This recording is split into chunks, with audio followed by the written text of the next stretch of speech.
Oksana, nagkakilala na ba tayo? Perdóname un rato. Excuse me. Ako nga pala si Sonia. Ako ang asawa ni Vlad. You know, just in case hindi mo alam. Anak po ako ni Wolfgang, yung best friend po ni Uncle Vlad. Wolfgang? Wolfgang Amadeus Mozart?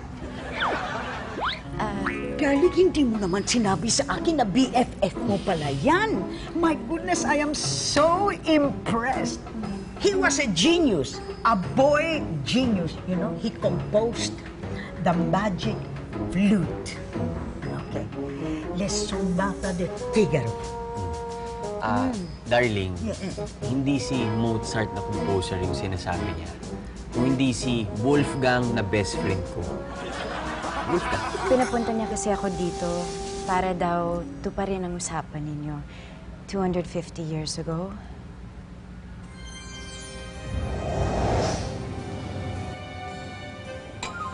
Seryoso ka? Bakit hindi?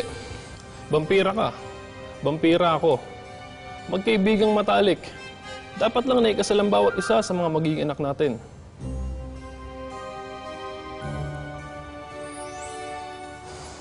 Balae.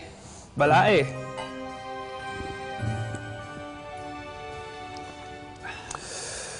Ang hindi tumapad sa usapan, paparusahan. Anong klaseng parusa? Ubusan ng lahi. Balae. Balae! Natatandaan ko na yung kasunduan namin ni Wolfgang.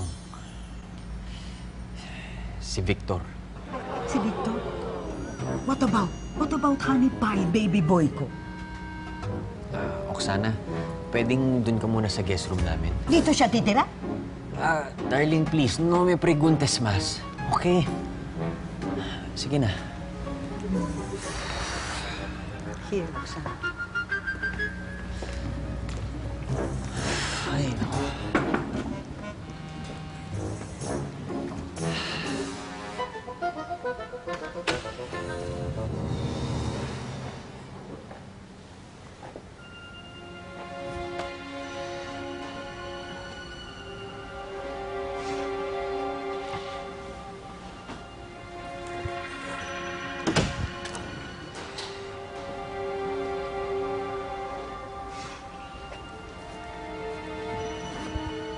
Darling,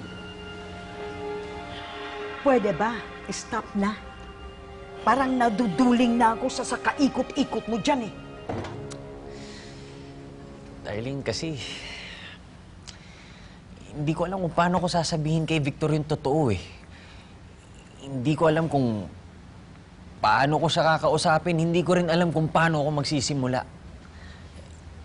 Ay. Daddy, tinatawag mo raw ako. Oo, kasi magpapakasal ka na. Dali mo naman biglang sinabi. Kala ko mahihirapan ka. Kala ko rin eh. Teka. Sino magpapakasal? Ikaw, kay Oksana. Ako? Cynthia. Siyoko nga. Victor, kailangan mong gawin. Dahil yun ang kasunduan namin ng tatay niyang si Wolfgang na best friend ko at isa ring vampira. Daddy, N-O, no. Oksana, si Victor. Victor, si Oksana. Kailan ang kasal?